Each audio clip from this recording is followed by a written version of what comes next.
কিছুদিন আগে আমাদের যে আইন শৃঙ্খলা মিটিং হয়েছে, এখানে আমাদের এমপি অ্যাডভোকেট নিপুণ রায় চৌধুরীর একটা নির্দেশনা ছিল যে মাদক নিয়ে কাজ করতে হবে, কারণ মাদকটা এমনভাবে সয়লাভ হচ্ছে। এখানে আমাদের দীর্ঘদিনের অভিযোগ যে সাবান ফ্যাক্টরির এখানে কয়েকটা স্পট আপনারা গেছেন, সরজমিনে দেখছেন, যেখানে অসংখ্য স্পটগুলো থেকে পালিয়ে গেছে কেউ দৌড়ে, আবার এখানে চাপাতি পাওয়া গেছে, ফুয়েল পেপার পড়ে আছে।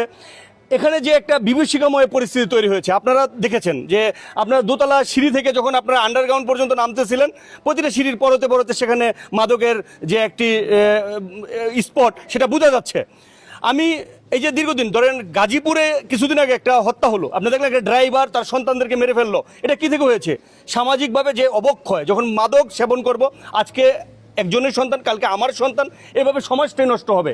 তাই সমাজের প্রতিটা স্তর থেকে, ইয়ং থেকে বলি, যা বৃদ্ধ বলি, সবার একটার বিরুদ্ধে সোচ্চার হতে হবে, প্রতিবাদ করতে হবে। এখানে ধরেন শত শত বাড়ি আছে, কেউ প্রতিবাদ করে না, ভয়ে সাহস পায় না। কারণ কি, এখানকার যারা বসবাস করে এরা বেশিরভাগ হচ্ছে বিভিন্ন এলাকা থেকে এসে বাড়ি করছে, যে আমরা স্থায়ী না, আমরা এইভাবে করতে পারছি না। কিন্তু আমি সবাইকে একটা মেসেজ দিতে চাই, যে আপনার বাড়িতে যে মহিলা আছে বা বাচ্চাটা আছে 5 বছরের, তাকে একটা বাঁশি কিনে দেন, একসাথে 100 বাঁশি ফু দেন।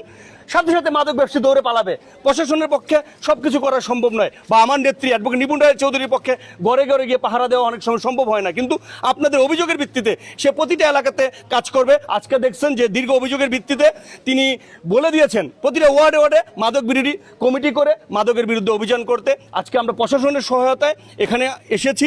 আপনারা দেখলেন যে কত লোক দৌড়ে পালিয়েছে, মাদক ব্যবসায়ী যারা কিনতে আসছে তারা পালিয়েছে, সেবন করছে। এমনকি আপনারা দেখছেন যে আগুন জ্বলতেছে, যেখানে তারা মাদকগুলো সেবন করছে।